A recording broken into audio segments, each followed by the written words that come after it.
More than a century after the Titanic sank to the bottom of the Atlantic Ocean, scientists are still discovering new things inside the wreck. When researchers first located the ship in 1985, many believed it would remain relatively stable for hundreds of years. But recent deep-sea surveys show that the wreck is changing much faster than expected. Entire sections of the ship are weakening, steel structures are collapsing, and some of the most recognizable parts of the Titanic have already disappeared. But the ship itself is only part of the story. The ocean floor around the Titanic has become one of the most unusual underwater archaeological sites ever discovered. When the ship broke apart during the sinking in 1912, thousands of objects were scattered across the seabed as the bow and stern sections descended. Today, that debris field stretches across several square kilometers and contains more than 5,000 documented artifacts from the ship and its passengers. Over the past few decades, robotic submarines and deep-sea expeditions have recorded thousands of personal items that once belonged to people on board. Some of the most striking discoveries include luggage, jewelry, watches, shoes, and personal belongings that remained preserved in the cold, dark waters of the deep Atlantic.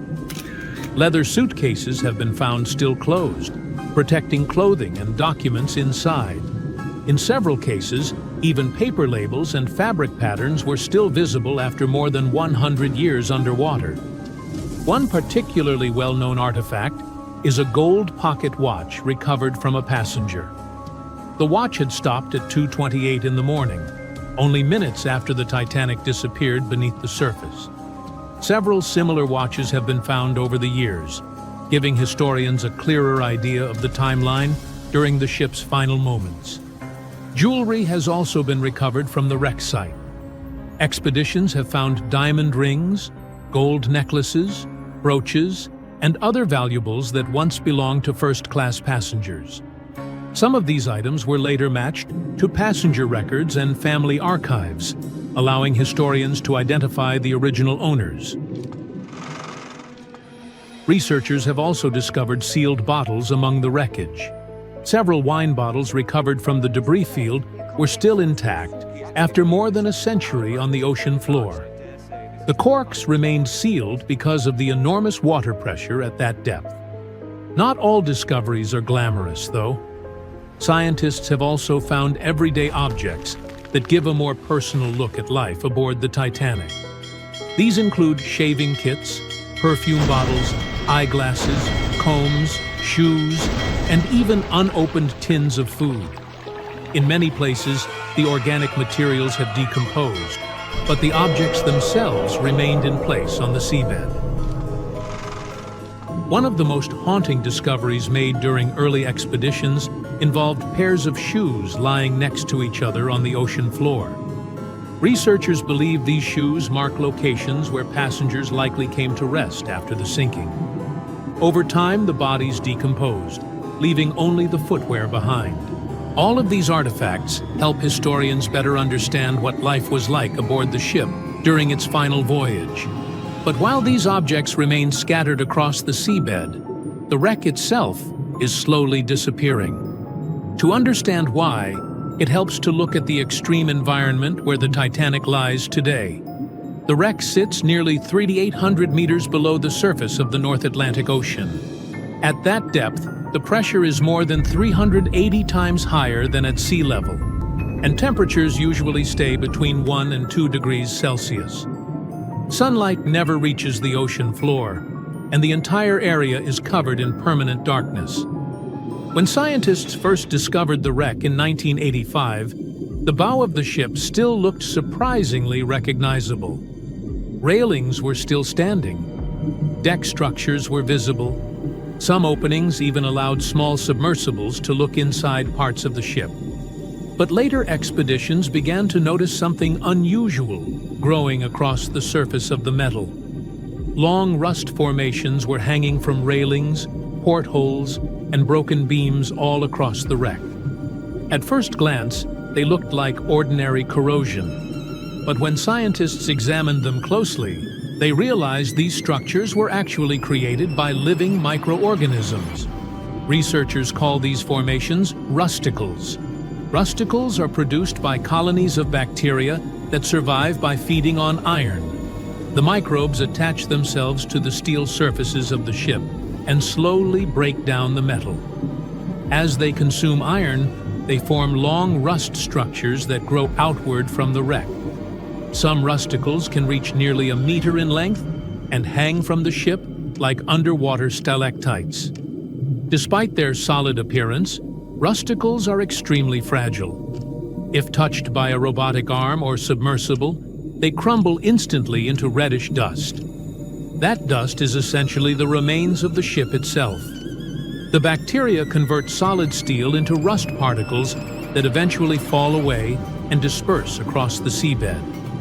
Researchers estimate that microbial activity may remove hundreds of kilograms of metal from the wreck every year.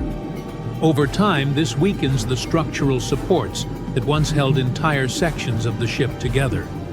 As the metal becomes thinner and more brittle, parts of the wreck begin collapsing under their own weight. This process has already changed several well-known areas of the Titanic. Sections of the deck have fallen inward, railings have broken away, and parts of the interior have collapsed completely. One famous feature, the captain's bathtub in the officers' quarters, was clearly visible in earlier expeditions, but has since disappeared as the surrounding structure deteriorated. Rusticles are not the only force damaging the ship. Saltwater corrosion continues to attack exposed metal surfaces. Deep-sea currents move sediment across the wreck. Certain marine organisms slowly burrow into weakened materials. Even the enormous water pressure at that depth puts constant stress on structures that are already fragile. Because of all these factors, scientists now believe the Titanic is in an advanced stage of decay. Some researchers estimate that large portions of the visible structure could collapse within the next few decades. Eventually, the wreck may flatten into a low pile of rust and debris scattered across the ocean floor. Even as the ship slowly disappears, it continues to provide valuable scientific information. Modern expeditions now use high-resolution sonar mapping and remotely operated vehicles to document the wreck in incredible detail. These surveys allow researchers to track how the ship changes over time and preserve digital records of areas that may soon collapse. Detailed mapping of the debris field has also helped scientists understand how the Titanic actually broke apart during its sinking in 1912. Earlier theories suggested the ship split cleanly in two near the ocean surface. But modern surveys show the breakup was far more complex, with different sections of the hull failing at different stages as the ship descended. More than 110 years after the disaster, the Titanic remains one of the most studied shipwrecks in history. What scientists are learning from it goes far beyond the story of the sinking itself. The wreck has become an important laboratory for studying deep-sea microbes, corrosion, and how large metal structures break down in extreme environments. In a strange way, the Titanic is still changing and still teaching researchers new things. But the clock is ticking. The same microorganisms that are quietly consuming the ship today will eventually erase much of what remains. Over time, the massive ocean liner that once carried more than 2,200 passengers across the Atlantic may slowly disappear, leaving only scattered artifacts and scientific records of the wreck that once rested in the darkness of the deep ocean.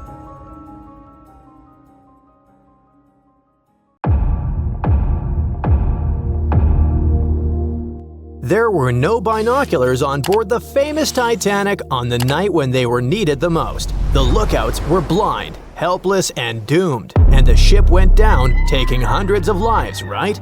Well, it's just one of the many myths from a whole ocean of half-truths, rumors, and dramatic retellings the Titanic is still sailing in.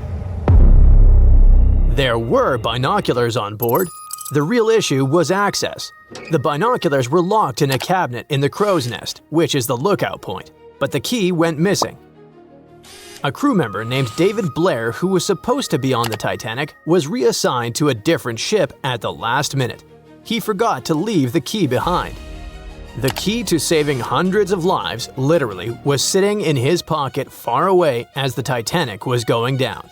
But we'll never find out what would have happened if the key had been there. The sky was clear that night, but there wasn't a moon to light the way. And there was no wind, so the sea was glassy, and there were no ripples, which are the usual warning signs of icebergs floating around. Then there's the idea that the Titanic was racing across the Atlantic to break a speed record, but historians disagree. The Titanic's crew knew there was ice out there, but instead of slowing down, they just kept going, cruising around 22 knots. That's only a couple of knots slower than her top speed. But the Titanic wasn't being pushed to her limits. Many of her furnaces weren't even fully stoked. And it was normal practice for that time to just keep going and trust those on the lookout to spot the ice before the ship hits it. Those massive Atlantic liners weren't about taking it easy. They were about being perfectly on time. Ships like the Titanic were basically the express trains of the sea, and any delay would have been a PR disaster. So, yeah, they knew the risks, but didn't think it was a big deal. After all, plenty of ships had close calls before and came out okay.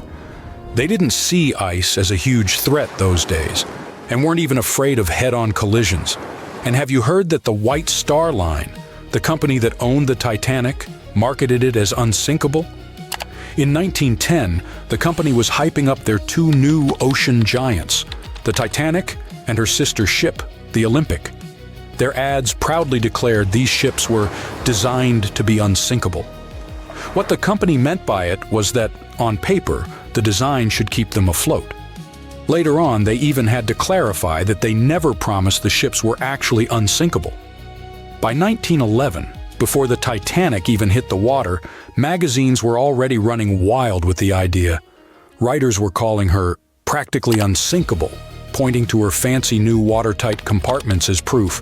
And just like that, a legend was born before the ship even left the dock. After she went down, even one of White Star Line's own executives admitted during the official inquiry that when he first heard the news, he didn't believe it. He genuinely believed the Titanic couldn't sink. But that whole unsinkable thing was never the main selling point. White Star Line wasn't really pushing safety, but selling luxury. The Titanic was supposed to be the crown jewel of ocean travel, massive, elegant, and dripping in comfort. Another story that just stuck with us is that before the iceberg even struck, a coal fire was burning away in one of the Titanic's bunkers.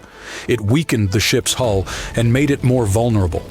Some people even say that fire caused or accelerated the sinking. Well, it's partially true.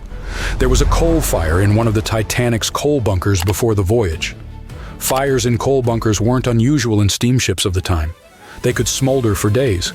But it was nothing like a fire that would be raging uncontrollably. Historical timelines, crew logs, and structural analysis all indicate that a fire of such intensity and in such a position couldn't have caused fatal structural damage. If the fire had done that much harm, the ship might have failed even before the collision. But the Titanic stayed afloat for over 2 hours, which means the real villain was still the iceberg. Another twist to the fire story is that it could have distracted the crew, preventing them from dealing with the iceberg situation properly. That sounds more plausible, but still, that's not the same as saying the fire was the real culprit. Speaking of the real culprits, there's no doubt it was an iceberg, but the scale of disaster it caused was way more subtle than a big movie-style gash in the hull. Instead, it produced many tiny fractures in the ship's rivets, seams, and metal joints. Each fracture was almost unnoticeable, but because the ship was cruising, the water was steadily running through those micro gaps under pressure. It slowly seeped into multiple compartments and filled 6 of the watertight sections.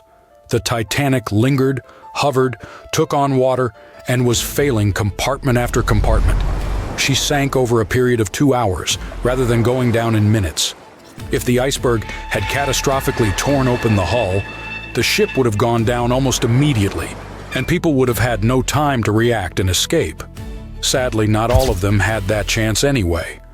You probably recall the heartbreaking scene from the Titanic movie, where third-class passengers attempt to escape to the decks, but they are locked below in their section. Well, it's only partially true. Yes, there were barriers separating passenger classes, but they were mostly in place to comply with U.S. immigration laws. Third-class passengers going to America in search of a new life had to pass health checks and immigration processing. That's why they were traveling on separate decks. There were some lifeboats for them, although not in the third-class sections of the ship, so they would have to navigate a maze of corridors and stairs to reach the top. And many of the third-class passengers didn't even want to try, as they didn't want to leave their luggage behind. In the end, only about a quarter of the third-class passengers survived, but no one forcefully kept them on the lower decks. Now let's switch gears and discuss the Titanic facts that people used to deny or overlook, but which have since been proven true. For example, most deck plans and diagrams you've seen in Titanic documentaries don't show a hidden deck down under the waterline called the inner bottom. Many outside engineers did not fully understand or discuss it. This hidden deck stretched nearly the full length of the ship and had 44 separate watertight tanks. Most of them were for water ballast, some for fresh water. There were also wing tanks, port and starboard, which helped with balance. The inner bottom was like the ship's built-in organizer. It divided the Titanic into separate sections, allowing different parts to remain balanced and easier to control. It was designed to stay afloat with up to 4 of the forward compartments flooded. Sadly, the rendezvous with the iceberg opened 6 compartments, and you know what happened next. And finally, my personal favorite Titanic myth is that the ship split cleanly in half, like some Hollywood action scene. Blame James Cameron for that one.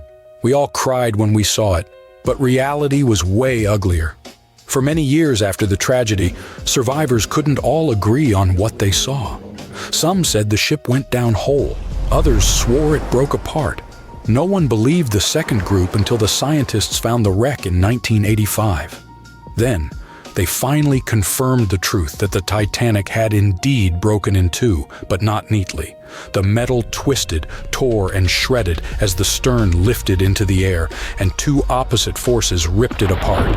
And to make it even more tragic, the people were still clinging to the back half when it snapped and plunged into darkness. Exclusive photographs, by far the best yet, are in from the Titanic. For most of this century, that...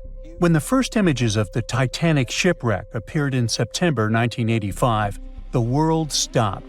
People were glued to their TVs, watching the legendary ship reappear after more than 70 years. Where did the Titanic sink, you ask? It's located about 400 miles off the coast of Newfoundland, Canada. This so-called unsinkable ship rests in complete darkness, about 12,600 feet below the surface. Yep, that's how deep the Titanic is. But even after such a long fall down to the ocean floor, the front part, known as the bow, still looks surprisingly intact. I mean, the railings were still there, the anchor chains too, even the elegant curves of the hull you might recognize from old photos. But the news barely mentioned the stern back then, and there's a reason we still don't talk much about it. You see, these images were about more than just capturing mesmerizing and eerie footage. They were proof of what really happened when the Titanic sank. We were finally getting some answers about this 1912 disaster, when more than 1,600 people lost their lives. And before you Google how many people survived the Titanic, I'll tell you, 706. Among those survivors, several claimed they saw the ship break apart as it went down. Others insisted it sank in one piece, and in the end, investigators agreed with them. Back then, official reports concluded that Titanic had gone down intact. So, for 73 years, that was the official story, until we finally saw the Titanic at the bottom of the ocean. When the Titanic underwater photos were released, they confirmed it. Yes, the liner really did break apart as it sank. And if we've just seen those images of the bow, that means the stern must be around there too, right? Well, kind of. I mean, we did find it. It's located about 2,000 feet away from the bow, lying on the ocean floor. So yes, it exists. But why doesn't anyone ever talk about what happened to the stern of the Titanic? Well, there's a big reason for that. See, the bow, even after all the damage from hitting the seafloor, still looks recognizable. Many of its interiors are surprisingly well preserved, and it's lying as if the ship was continuing its voyage. But the stern is destroyed. Today it's more like a twisted tangle of steel that barely looks like a ship at all. Only the parts that are more resilient, like the propellers, reciprocating engines, and rudder, have managed to hold their shape. But the rest of the stern section is melting into the seafloor. Yet, to understand why it's in such a terrible state, we need to go back to that freezing night of April 15, 1912, the night of the Titanic wreck. Just hours before the tragedy, Titanic was still sailing smoothly across the cold North Atlantic. The stern was alive with people, families talking, music playing, life going on as usual. This is where the room for passengers with the cheapest tickets were located. That's why third-class travelers were also known as steerage passengers. But the stern wasn't only for passengers. It also contained many of the ship's storage areas, including cargo holds, baggage rooms, kitchens, crew quarters, and even the engineering spaces. And hold on to that info, it's going to be important in a second.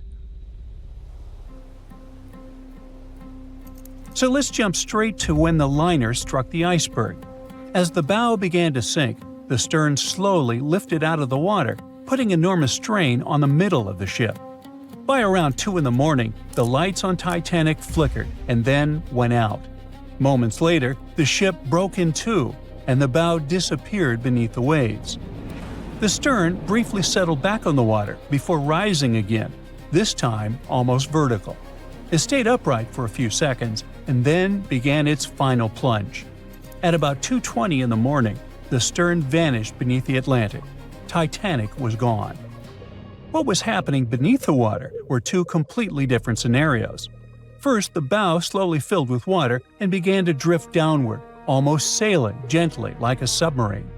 Because of that, it managed to keep its shape and stayed mostly intact. But Titanic's stern collapse was a whole different story. The stern was ripped wide open where the ship had split apart. Water rushed in through that open end at incredible speed. This sudden flooding made the stern plunge downward much faster than the bow.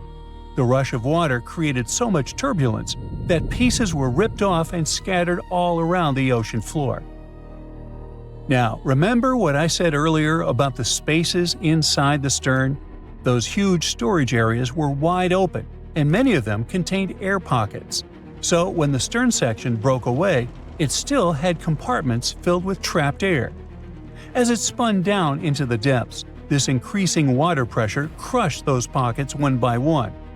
The surrounding structure began to implode, scattering pieces of metal, furniture, statues, and passengers' belongings across the ocean floor.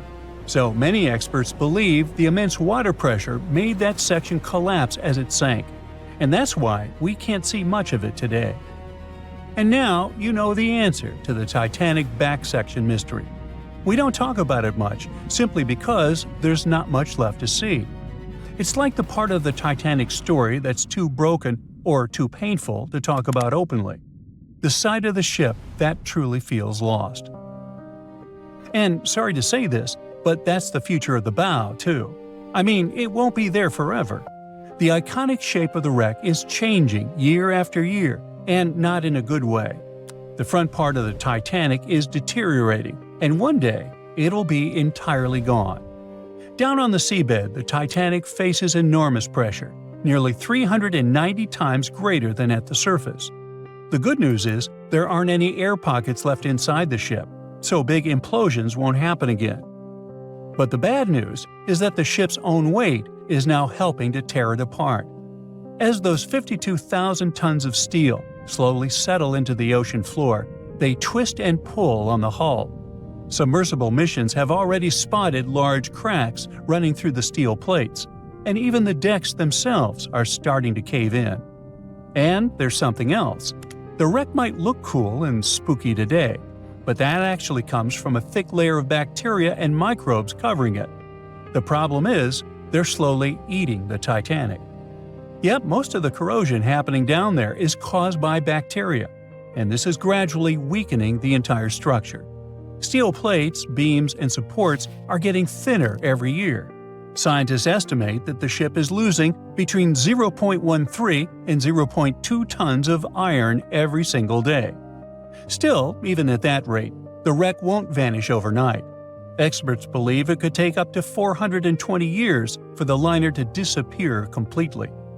Until then, we'll keep watching this sad but natural process unfold. Parts of the ship have been falling apart little by little since the night when Titanic sank, and a lot has already changed since we started taking underwater photos, like the railing sections that have dropped and the ceiling in the captain's bathroom that's collapsed. That's why so many expeditions are now focused on capturing footage and detailed scans of the Titanic shipwreck, to preserve its memory before the ocean takes it all. It's our way of keeping the story alive, even as time and nature continue their quiet work. Maybe those hungry bacteria can take a break from their buffet, so that Titanic can rest in peace with many more years to come. Now, it's been barely a century since the Titanic sank, but scientists say that already, within just a few decades, its wreckage could disappear almost entirely. Meanwhile, a Greek wooden shipwreck that's around 2,400 years old is still looking good. Is it because of some ancient shipbuilding magic, the materials, or something entirely different? Well, let's find out. In the red corner, the infamous Titanic really doesn't need an introduction. It was the largest ship of its time, stretching nearly 900 feet in length. Constructed using strong steel plates and held together with iron and steel rivets, it was powered by coal-fired steam engines. Inside were dining rooms, elevators, even a swimming pool. In 1912, Titanic set out from Southampton, heading for New York, with about 2,200 people on board. 4 days later, it hit an iceberg. The hull tore open, water rushed in, and the unsinkable ship went to the bottom of the North Atlantic, nearly 2.5 miles down. When explorers finally found it in 1985, it looked surprisingly complete, with 2 large pieces mostly intact. But time, pressure, and salt water have been eating away at it ever since. Parts like railings have fallen apart, decks have sunk, and entire sections are starting to break down. At this rate, experts believe that by around 2037, most of what's left could be gone. Meanwhile, in the blue corner is the Greek Challenger. In 2018, researchers exploring the Black Sea made a very different kind of discovery. About 6,600 feet below the surface, they found a Greek merchant ship that sank around 400 BCE. Now, it's only about 75 feet long, but it's still clearly recognizable as a ship. The mast and rudder are visible. It was most likely a cargo ship built for short and medium-range trips, transporting goods between ports rather than across open oceans. Whatever happened, it sank deep in the Black Sea and stayed there, surprisingly well preserved. The wood hasn't disintegrated, and the shape of the ship is still easy to recognize even after so much time. This doesn't seem possible, but the explanation is really cool. In almost every situation, wood is far less resilient than steel. Steel is one of the strongest materials humans have ever made. It can handle huge pressure and heavy loads for years. That's why modern ships, skyscrapers, and bridges are built from it. Wood is soft, flexible, and much weaker. It deteriorates rather quickly, especially when exposed to sunlight, oxygen, and water. Wooden shipwrecks are doomed to disintegrate sooner or later. Salt water soaks in, fibers break down, and living things start to eat it. In shallower warm seas, wood becomes a meal for shipworms. Well, not actual worms, but mollusks that drill through timber like underwater termites. They feed on wooden ships, and in just a couple of decades, poof, gone. So, by all logic, the Titanic, made of solid steel, should be the one lasting longer, and the Greek ship, made of wood, should have turned to dust centuries ago. But that's only true when both are exposed to a similar environment. Titanic's remains are in the North Atlantic, It's one of the harshest environments on Earth. The wreck lies about 12,500 feet deep, where the pressure is more than 370 times greater than at the surface. Temperatures hover just above freezing, and the water is loaded with salt and dissolved oxygen. When iron and steel meet oxygen and salt water, they form iron oxide, or rust. But the Titanic's decay isn't just chemical, it's also biological. In the 1990s, scientists discovered special bacteria on the wreck called Halomonas titanicae. These microbes actually feed on the metal itself, building fragile, icicle-shaped formations called rusticles. Rusticles may look solid, but they're brittle and hollow, like coral made of rust. As they grow, they break off, taking bits of the ship with them. Every rusticle that falls means a little more of the Titanic disappears. Add to that strong underwater currents and deep-sea pressure, and it's easy to understand why the wreck is slowly collapsing in on itself. The Black Sea, on the other hand, has some fascinating traits that make it unique. Its structure is like a giant layer cake, made of two completely different oceans stacked on top of each other. At the top, you have regular seawater, full of oxygen and marine life. But below about 600 feet, it's quite the opposite. The deeper layer is dense, salty, and completely cut off from the surface. Scientists call this stratification, meaning the layers don't mix much, kind of like oil and vinegar after they've settled in a bottle. That happens because rivers on one side bring in a lot of fresh water, while salty water from the Mediterranean sneaks in through a narrow passage near Turkey. The fresh water floats on top because it's lighter, trapping the heavier, saltier layer underneath. Now here's the cool part. That lower layer has been sealed off for thousands of years. No oxygen reaches it, so oxygen-dependent marine life can't survive. Instead, it's filled with hydrogen sulfide, a gas produced by bacteria that live off decaying organic matter. In other words, the environment helps preserve materials by preventing typical biological decay. Without oxygen and living creatures to feed on wood or metal, whatever sinks there basically ends up frozen in time for quite a while. And it really works. Even delicate things like rope, leather, and fabric have survived at those depths. That's why archaeologists love this place. They've recorded over 60 shipwrecks – Greek, Roman, Byzantine, and Ottoman, many of them remarkably well preserved. Ancient shipbuilders were true artists. They didn't have machines or metal welding, but they knew how to make wood strong enough to survive storms and long voyages. By the 5th century BCE, Greek builders had developed ships capable of traveling on long-distance Mediterranean trade routes. Their design stayed mostly the same for centuries. You could say they were the trucks of the ancient world, just slower. Over time, humans kept improving their ships. By the Middle Ages, sailing vessels had multiple masts and complex rigging, allowing them to cross the oceans instead of just hugging the coast. Then came the Age of Exploration, massive wooden ships with cannons, global trade, and sea empires. By the 19th century, wood had reached its limits. Steam engines replaced sails, and iron and steel replaced timber. Ships got bigger, faster, and stronger. When the Titanic was built in 1912, it represented the absolute peak of shipbuilding technology. It even had electricity. Even if the Titanic hadn't sunk, it wouldn't be sailing today anyway. Maybe it'd be a floating museum. One thing is certain, though, it would have been a vastly different movie. Today, scientists are racing to preserve both kinds of shipwrecks, the ones frozen in time and the ones fading fast. In the North Atlantic, robotic submarines are mapping the Titanic with 3D scans before the wreck collapses completely. Meanwhile, in the Black Sea, underwater drones explore without disturbing anything, capturing ships that look almost new, complete with anchors, pottery, and carved decorations. Because the seabed there has been closed off since forever, it's not just ships that survive. Ancient pots, tools, and even traces of villages still lie buried in the dark, undisturbed layers of silt. It's one place you need on your map if you are into sea archaeology. But not all shipwrecks are left untouched.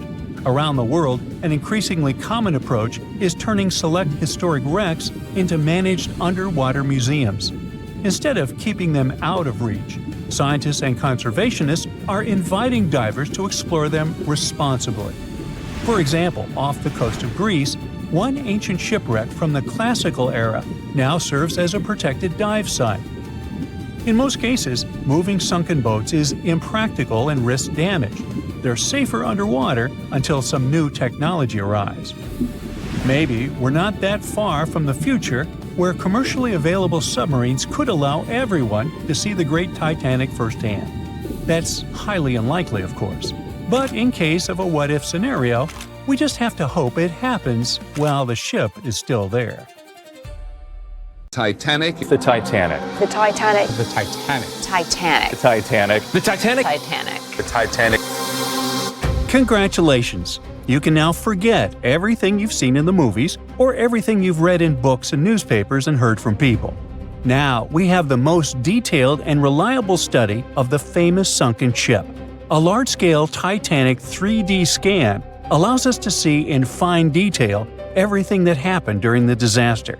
And rest assured, there was a lot going on there that you've never heard of. Are you ready for Titanic new discoveries? Let's go! There's a fat chance, or a thin chance, take your pick, that there are no people here who haven't heard of what happened. But just in case, here's the quick backstory. On April 10, 1912, the giant cruise ship Titanic sailed from Southampton, England to New York City. 4 days later, the ship collided with an iceberg and sank in the freezing waters of the North Atlantic. It was one of the most tragic and biggest disasters in the history of sea voyages. Since then, the wreck of the giant ship has been lying under a layer of icy water.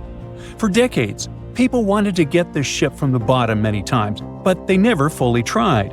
Passenger stories, documentaries, and books have given us a complete picture of what happened. But the only witness that can tell us about those tragic events is the ship itself. And some people decided to ask it about that night. A group of experts, oceanographers and cinematographers, recreated a virtual version of the events and showed it in the documentary Titanic: The Digital Resurrection. This is the most detailed digital reconstruction of how the Titanic sank ever made. To create it, specialists from the Magellan Company sent marine robots to the bottom where the ship lies at a depth of 12,500 feet. In such a place, all objects experience immense water pressure.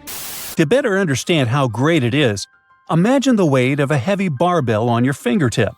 Experienced divers with standard scuba gear can only swim at depths up to 130 feet and a little deeper.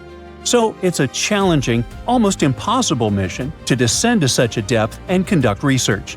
It's dangerous for people. That's why the team of specialists sent robots there.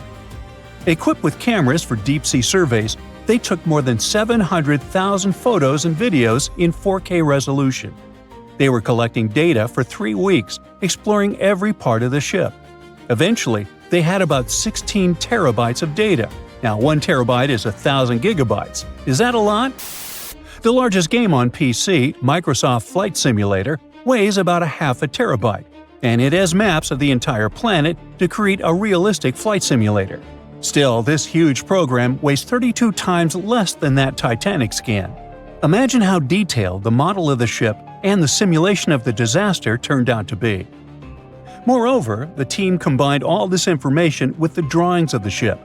They calculated the speed of Titanic that night, its direction, its position, and the angle of impact with the iceberg. All of this was uploaded to supercomputers to create precise crash simulations. After that, specialists studied eyewitness reports, got consultations from historians and maritime experts, and then presented a detailed staging of the tragic night. Some things turned out to be different from what you know about them. For example, the iceberg didn't make a huge hole in the side of the ship. A Titanic wreckage scan shows that a piece of ice had struck a glancing blow and created several holes in the hull. Each of them was the size of an A4 sheet of paper. How could such minor damage destroy a giant ship? The problem was that those A4-sized punctures covered the entire length of the case. The Titanic's creators claimed that it was the most unsinkable ship in the world. However, its unsinkability lay in the fact that it could stay afloat even if 4 of its watertight compartments got flooded. But the collision with the iceberg led to the flooding of 6 of them. The iceberg had a mere 6.3 seconds of contact with the ship and still managed to sink it. The Titanic wreckage scan also showed a portal with a broken window. The iceberg probably crashed in there.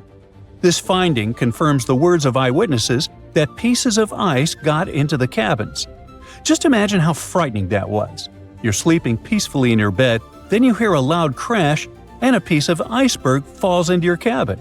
And after that, absolute chaos begins. The researchers found out exactly how the ship had split in half. In the famous movie, we all saw how the back of the ship had risen above the water and then broken off. The ship indeed broke, but not as gently as we saw on the screen. Yeah, the scale of the disaster was terrible, but the reality was even worse. The ship wasn't just broken, it was torn in two. Wooden and metal parts of the ship, pipes, chunks of the hull, walls, everything was torn and bent. The first-class cabins were torn in two. Imagine the screeching of metal that sounded on that cold night. Researchers compared other Titanic facts versus the movie. One of them was a story about First Officer William Murdoch. In the movie, his character attacked passengers who were trying to board the boat. But in reality, everything happened differently. Titanic survivor Charles Lightoller said William Murdoch had drowned when he was trying to lower a lifeboat into the water. He didn't attack anybody, but still faced a tragic fate. There are no exact details, but high-resolution scans have confirmed this version. But one of the most impressive and heroic tales that happened on the Titanic occurred in the boiler room. With the help of robots, experts discovered that one of the boat's steam valves had been left open. This finding only confirms eyewitness stories that the engineers stayed in the boiler room for more than 2 hours after the collision with the icebergs. This group of brave people maintained a power supply until the very end. Why did they do it? Proper lighting on the Titanic helped people safely lower the boats onto the water. Electric power also made the Titanic visible to distant ships. Moreover, passengers reported that the Titanic's lights were on even when it was submerged underwater. The brave feat of the engineers helped save hundreds of passengers' lives. Who knows, perhaps further research of the ship will tell us more about other heroic actions of the passengers and crew members. Actions that will be worth making a movie about.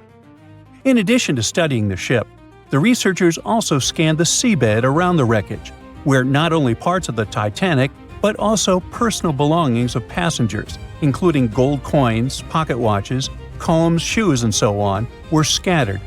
By the way, many of those items have been raised from the bottom and sold at various auctions. You can also see some artifacts from the ship in specialized museums. One of those is called Titanic Belfast and is located in Northern Ireland. It is open to the public. A digital replica of the ship not only shows us how the Titanic sank, but also literally saves the ship. The condition of the wreckage is getting worse every day. Gigantic pressure, cold temperature, water, and marine life, all of this is slowly destroying the vessel. Oh yeah, some companies that organize dive trips to the ship for tourists also pose a danger to the ship. It turns out that there are a lot of people who wanted to go down inside a submersible to the legendary wreck. As a result of some of these excursions, parts of the ship were damaged. Experts predict that within the next 40 years, the unlucky liner may disappear completely. Fortunately, the Titanic 3D scan has provided such a level of detail that you can imagine walking inside it. This means that the tragedy will never be forgotten. Of course, 10 videos like this one won't be enough to cover the full scope of the work that the filmmakers have done. Fortunately, the documentary, Titanic: The Digital Resurrection, is available for viewing. You can watch the movie and also study the 3D models of the ship. Who knows? Perhaps you can make new discoveries.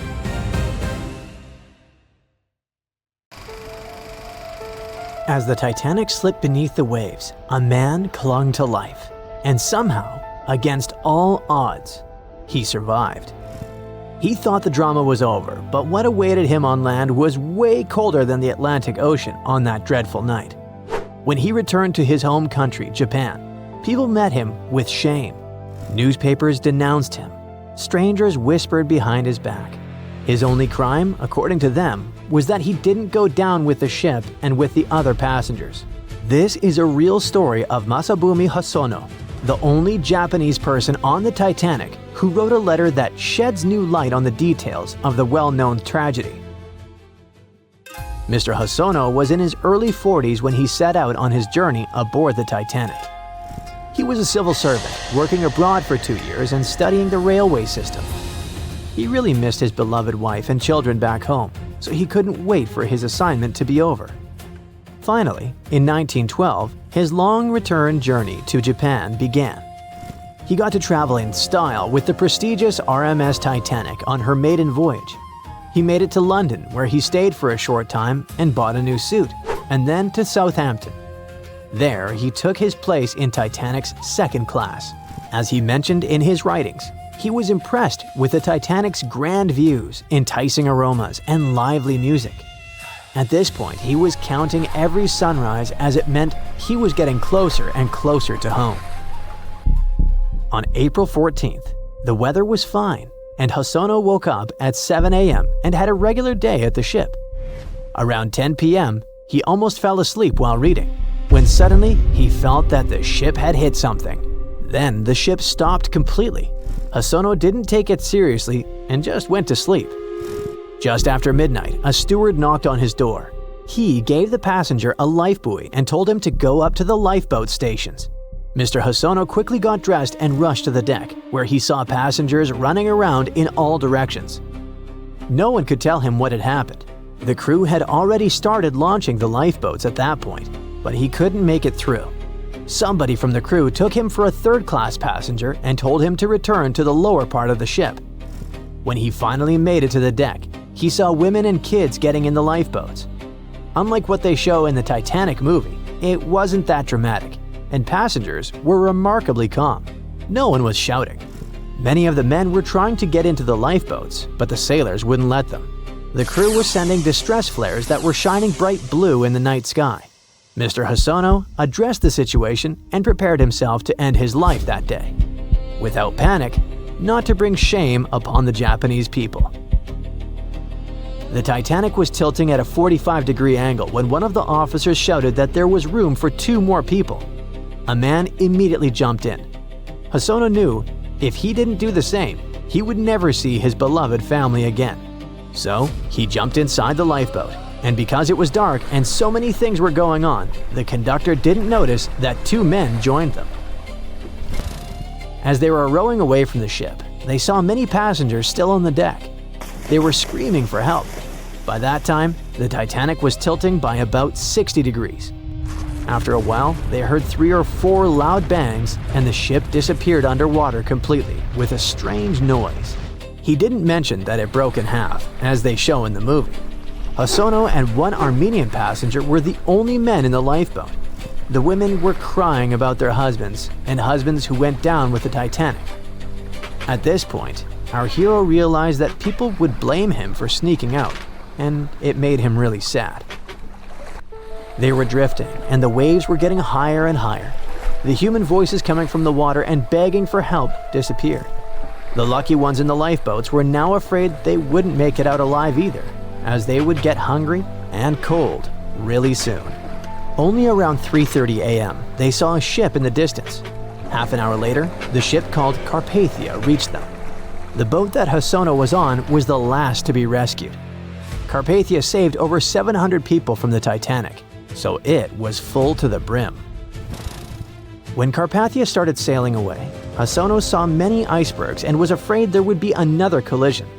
They got food and coffee, and when he felt that he was finally safe, he started worrying about the things he had to leave behind on the Titanic. His foreign coins, watches, new Western clothes, and especially his work notes and diary. But he still had half a sheaf of stationery with Titanic's letterhead in his coat pockets, on which he had started writing a letter to his wife in English. Now he used that piece of paper to describe everything that happened to him, this time in Japanese. This diary became the only such document known to exist on Titanic's stationery. There was a roll call for the survivors and collection of personal details on the ship, and everyone received name tags. When they arrived in New York, Hosono went to the offices of a Japanese company to ask his friends to help him get home as soon as possible. Then he traveled to San Francisco and departed for Japan by boat from there. At that point, his story didn't attract a lot of attention. One American newspaper just called him the lucky Japanese boy, and that was it. When he finally made it back to Tokyo, several magazines and newspapers interviewed our hero, and one of them published a photo of him and his family. And that's when the real drama began. The Japanese press described him as a coward. Strangers sent him letters that were less than friendly. He even lost his job, although he would later get it back thanks to his valuable qualifications. The media would urge him to take his own life in the spirit of a samurai. And some even say the textbooks mentioned him as an example of how to be dishonorable. All this because people thought he had selfishly pushed aside women and kids to get into the lifeboat. They said he had embarrassed Japan, although the women and kids' first idea was not part of the samurai code. It came to Japan from the West and became one of their values only in the middle of the 19th century. Back in the United States, a writer who described the disaster in detail called Mr. Hosono a stowaway aboard Lifeboat 10. The crew member who was in charge of that boat told the U.S. authorities that Hosono and the second man had disguised themselves as women to sneak aboard that boat. Luckily, this false accusation never reached Japan. Hosono had to live with the stigma for surviving for the rest of his life. He tried to avoid the public and didn't let his family members ever mention the Titanic in his house. He passed away at the age of 68 in 1939, and even then, he was sure that he was a disgrace to his own family and his entire country. People would shame his relatives for decades, even after his passing away. So his handwritten diary of what happened to him on that horrible April night was sitting in his drawer, well hidden, until 1997. That year, his family finally decided to publish it. Once it came out, an American researcher and Titanic scholar wrote that the diary actually contradicted other stories from that night. Apparently, someone mistook Hosono for another man who was on a different lifeboat. They said he was acting dishonorably. Hosono was rowing as hard as he could to save his fellow passengers, and wasn't just sitting there as a stowaway or pretending to be a woman. That discovery finally restored his honor. The diary Mr. Hosono kept on Titanic stationery is still one of the most detailed accounts of what happened to the passengers that escaped from the drowning ship, against all odds.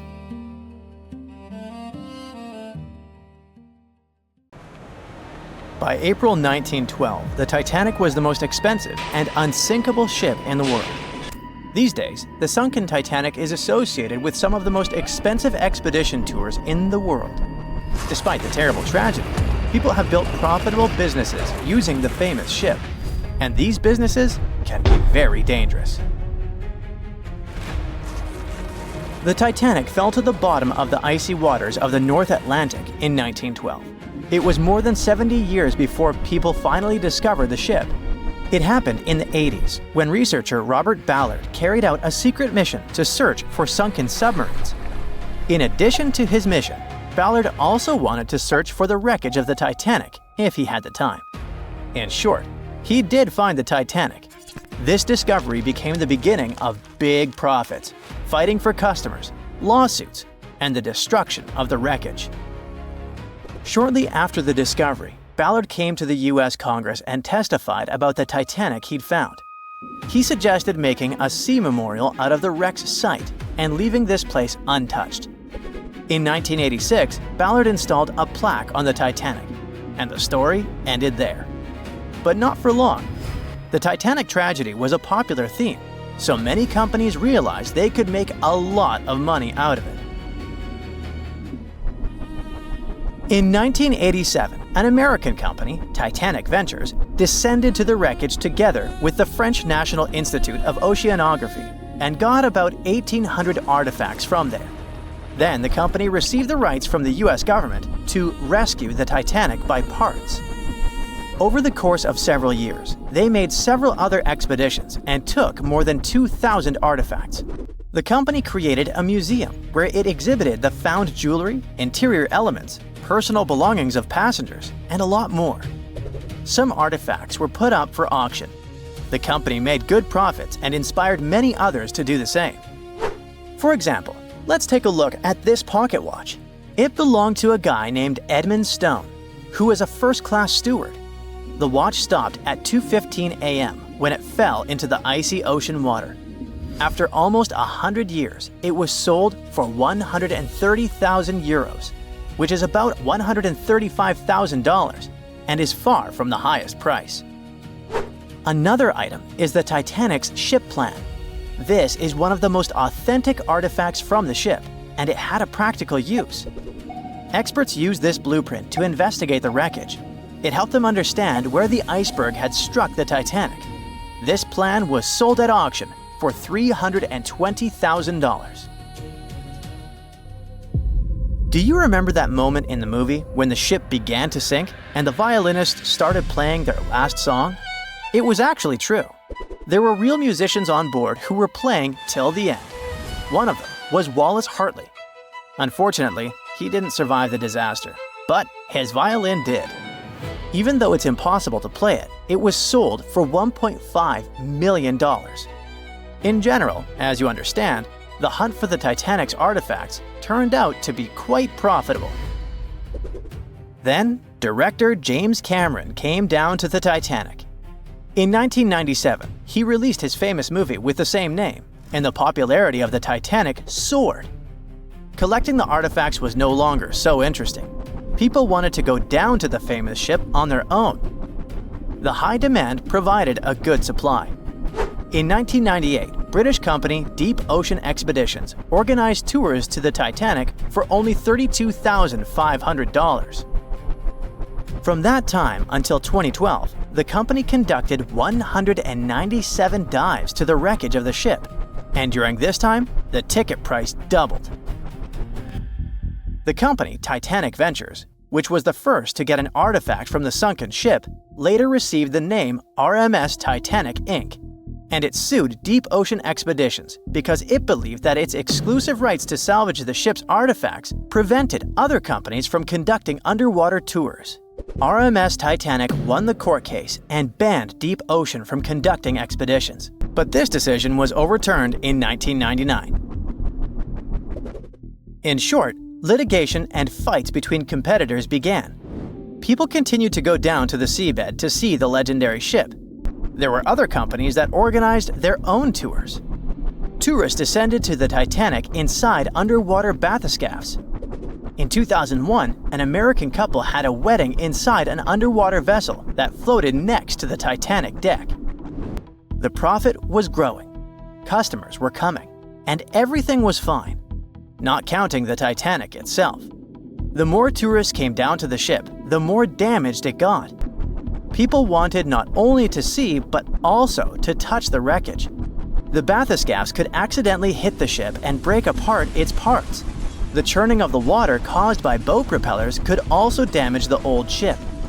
During one expedition, a bathyscaph crashed into the Titanic, but those who did it kept silent about this incident.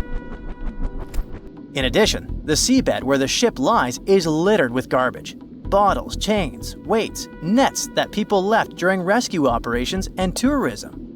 More than 100 years after the tragedy, the Titanic has finally received UNESCO protection. This means that many countries have received the right to prohibit going down to the Titanic, taking artifacts from there and selling them. The saddest thing is that this hype around the Titanic led to another tragedy. In 2023, OceanGate Expeditions conducted a tour on a submarine with 5 people. This was the famous Titan bathyscaph you've probably heard about. So, the Titan began its dive to the Titanic, and after 1 hour and 45 minutes, communication with the bathyscaph was lost. Something broke in the boat, depressurization started, and in a split second, the huge water pressure crushed the Titan. Despite the danger of such a dive, there are many people who want to go on an expedition to the Titanic to see the ship with their own eyes. They're not even deterred by the price of such a tour, which has increased by several times. But for those who don't have several $100,000, oceanographers and divers have created a digital copy of the sunken Titanic. Using a computer, you can visit the ship, walk through its halls, cabins, and deck.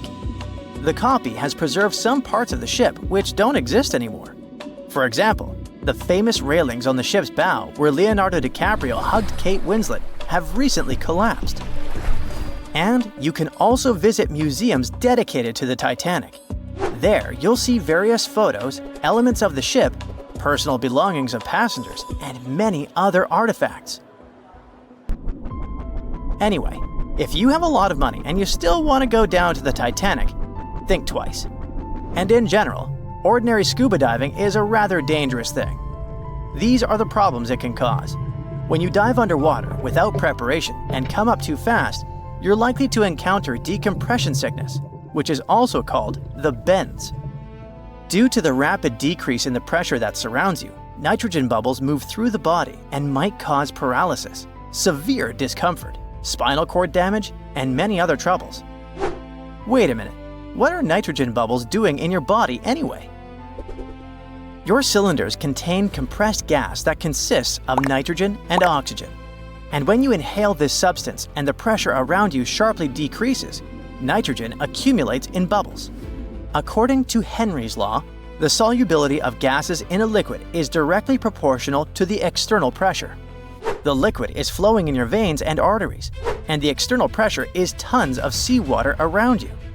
Any change in your body pressure can also cause loss of consciousness, and underwater depths are not the best place to faint. Check out on YouTube what happens to people who don't adhere to safety regulations and experience the bends. You'll see that this is a rather unpleasant feeling. What if you get a bad instructor, or you panic and start rising too fast? Or the depth might turn out greater than you expected. Of course, when you're inside a bathyscaphe, looking at the Titanic through the window, you feel much more comfortable. But if you're going to scuba dive to big depths, good preparation is vital for you.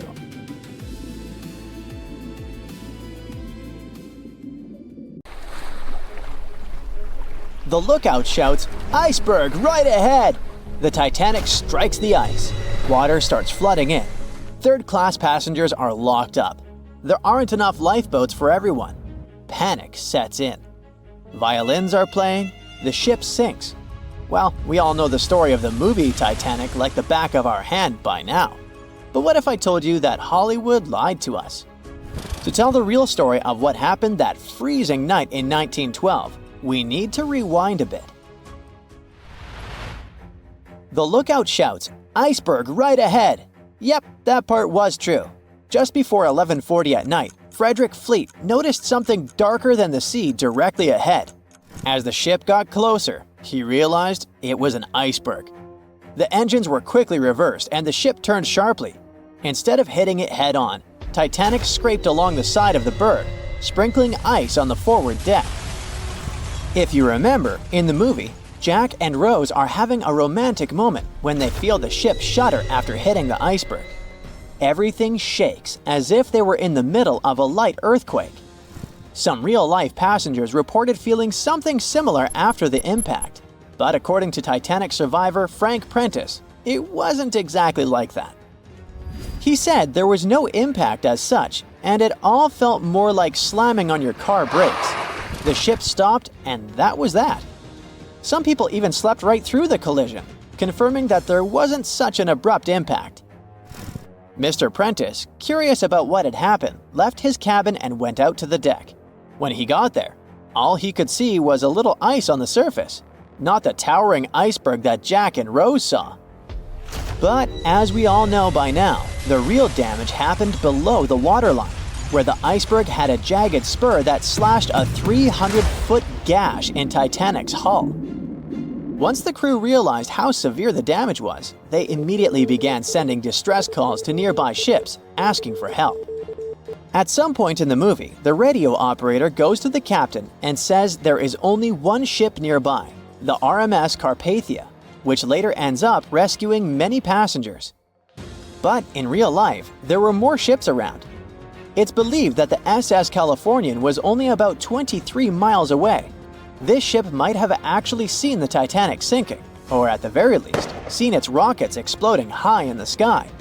Yet, for reasons we will never fully understand, they didn't try to help. Let's get back to the story. Now, people need to get off the ship. At 12:45, lifeboat number 7 was the first to be lowered. Just like in the movie, women and children were told to go first. But in reality, some women were hesitant and even refused to get into the lifeboats. Mr. Prentice said this happened mainly for 2 reasons.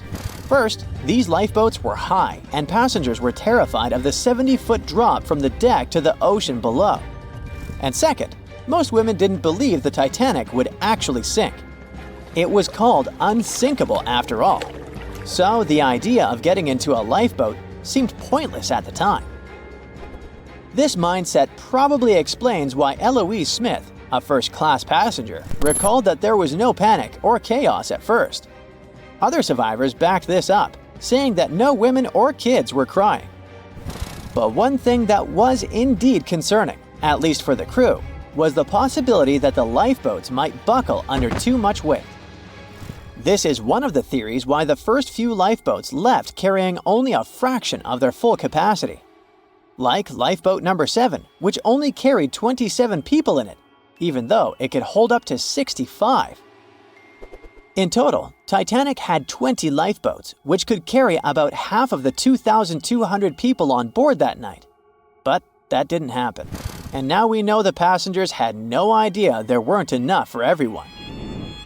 As women were calmly getting into the first lifeboats, musicians headed up to the deck. Their only goal was to play and keep the passengers calm. That's a pretty well-known fact. But the real story is that some survivors said they never saw or heard the band. No violinists whatsoever. It's not like Hollywood misled you though. The musicians did play for over 2 hours after the ship had hit the iceberg. So maybe these passengers were just too panicked to notice the songs, or the musicians started playing later than we think. Now, it's time to talk about the terrible treatment that third-class passengers received. The movie portrayed the crew as cruel, locking the less fortunate below deck like animals, giving them no chance to reach the lifeboats and save their lives. But the official inquiry into the disaster suggested that wasn't true. I mean, yes, fewer third-class passengers survived compared to those in first and second class, but there were other factors at play.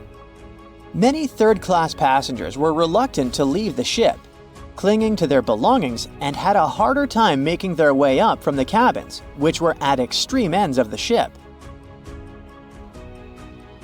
Some survivors confirmed that they were not locked up. In fact, it was quite the opposite. Mrs. George Wabi, a Lebanese woman traveling in third class, said that when chaos had erupted, some brave crew members and well-dressed first-class passengers had actually helped her get up to the first-class deck and eventually onto a lifeboat. At first, the Titanic was sinking slowly, bit by bit. Passengers reported seeing the water rising and hearing pops and cracks. Then, there was a loud boom.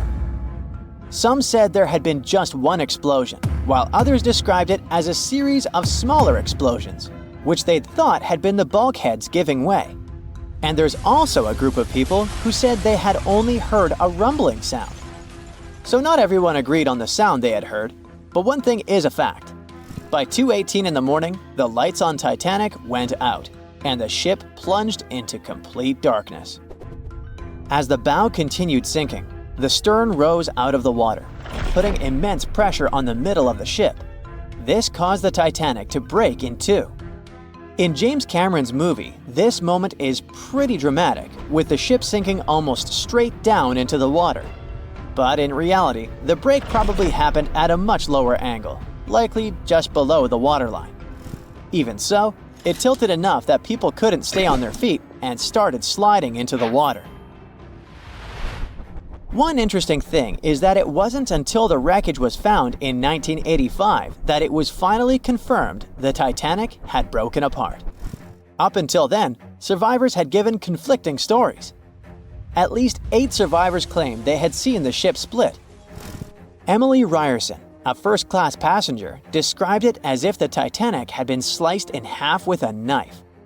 But there was also a small number of witnesses that insisted Titanic had gone down intact.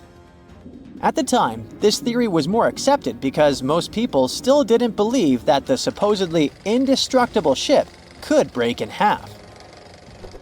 So why the conflicting reports? Okay, so what you don't see in the movies, for obvious reasons, is how incredibly dark it was when the tragedy happened. It was like being in a room with no light, where you can only make out shapes and shadows. That's what it was like on the lifeboats. This means passengers couldn't really see what was happening. And most of those who were close to the ship either lost their lives or were too focused on trying to survive to pay attention to the details of the wreck. Although James Cameron's film didn't fully capture how terrifyingly dark the disaster truly was, the 2012 TV series Titanic did a better job of showing the pitch-black horror of that night. Even then, the reality was much darker and more terrifying than either of these two productions could portray. In 1998, a diver picked up a strange sonar blip next to the wreck of the Titanic. This blip bugged scientists for over 20 years. The sonar system was clearly showing some huge object was hiding next to the most famous shipwreck in history.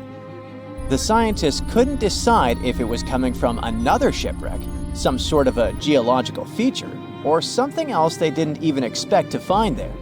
The mystery was finally solved only in 2022.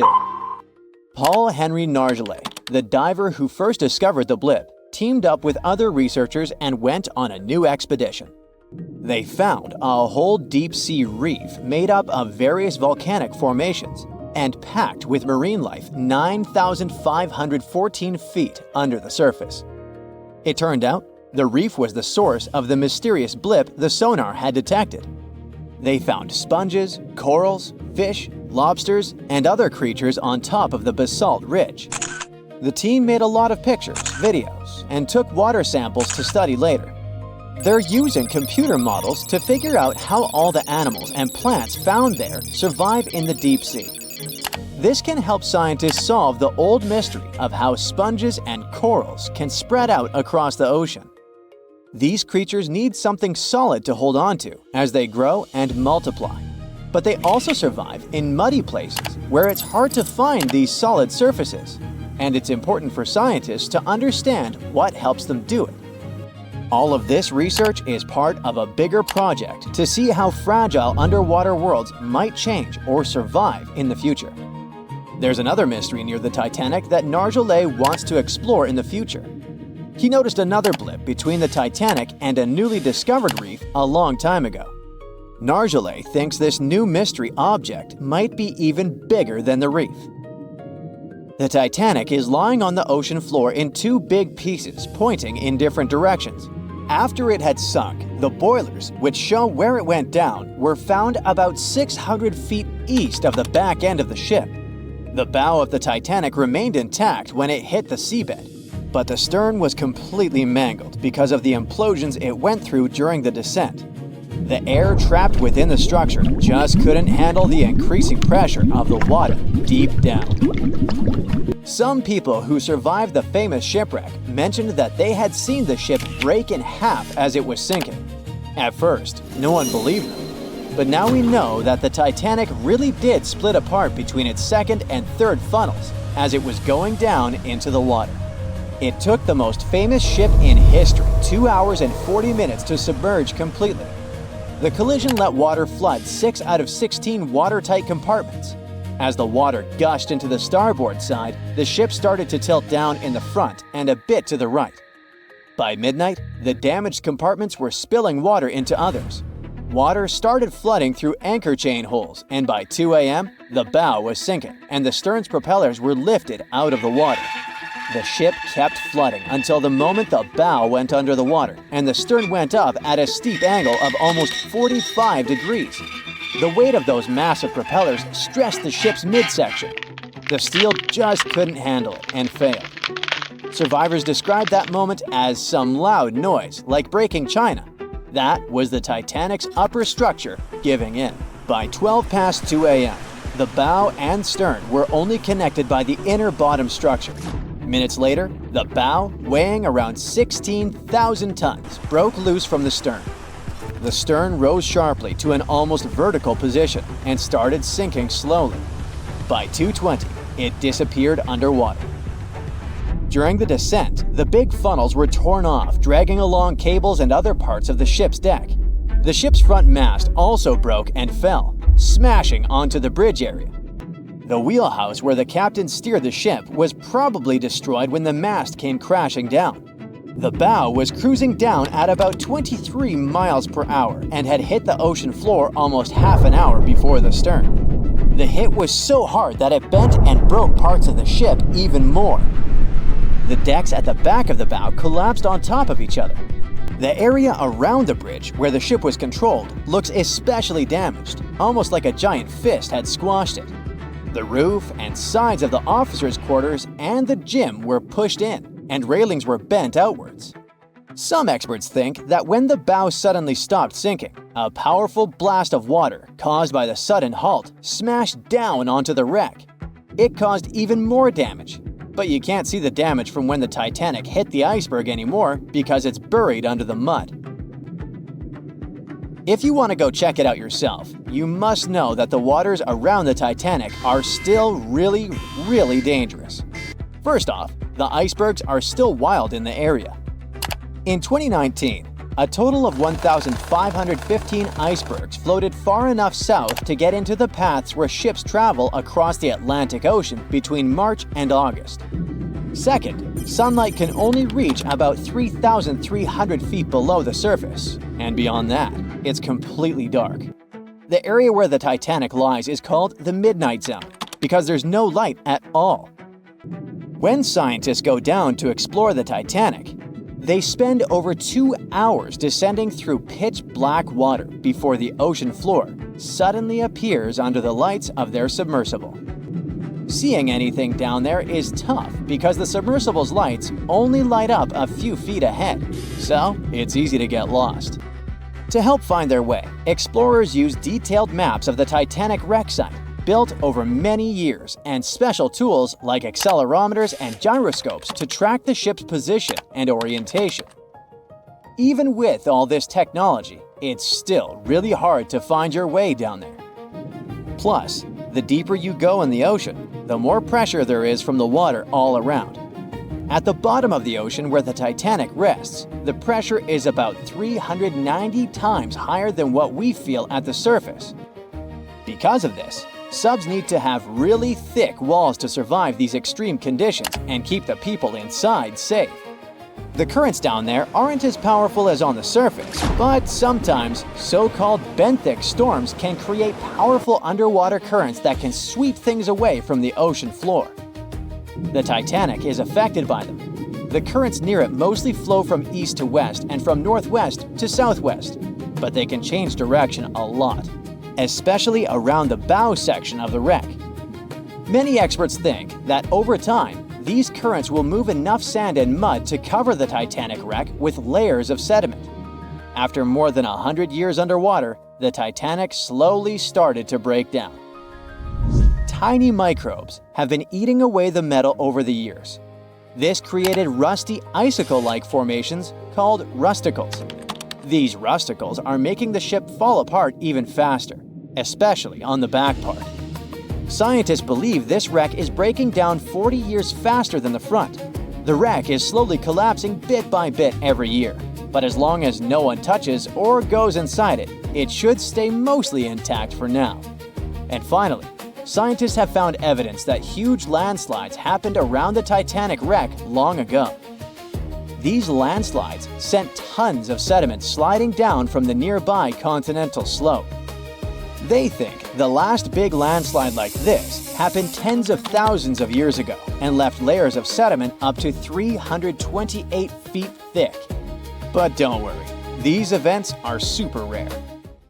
The unsinkable Titanic didn't go down peacefully, which made finding its final resting place all the more difficult.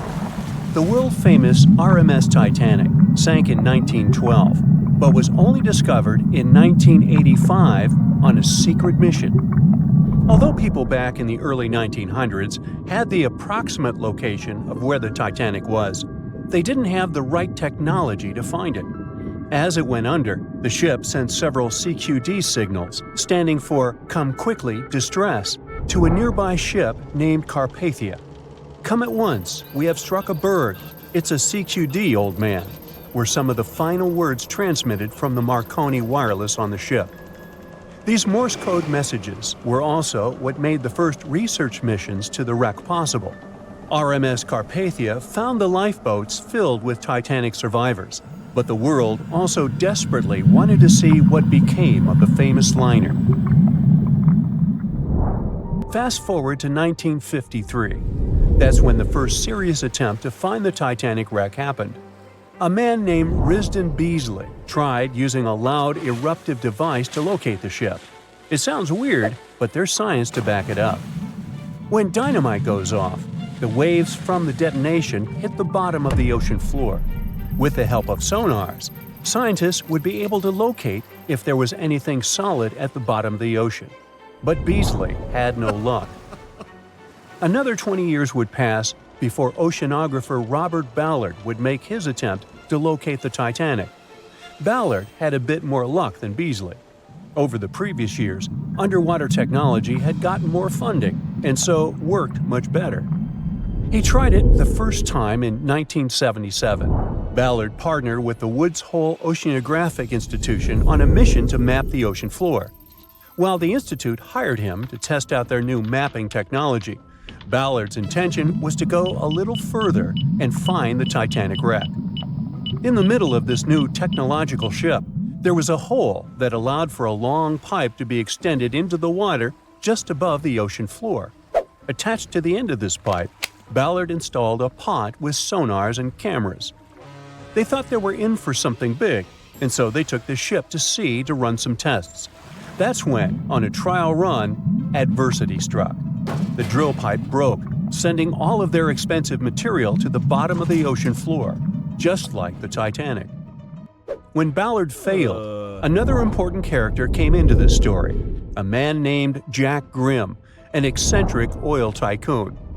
Grimm had become famous for trying to find things such as Noah's Ark, the Loch Ness Monster, and Bigfoot. He also tried to prove the hollow Earth theory that says that the interior of Earth is entirely hollow and hosts underground cities and nations. His search consisted of trying to find a large hole on the North Pole and thus venturing inside the hollow Earth. After his attempts failed, he set his eyes on the jewel liner that had sunk, the RMS Titanic. Grimm had the money, but he didn't have the know-how. So, as a billionaire, he made a big donation to Columbia University and asked in return to use some of their equipment. He hired a team of highly qualified scientists to help operate the machinery. Here's where it gets a little strange. Jack Grimm was a believer in folklore and non-conventional ways of doing things. So he brought a monkey on board and surprised the research team. This monkey, called Titan, was believed to point to a map and locate lost things. In this case, the Titanic.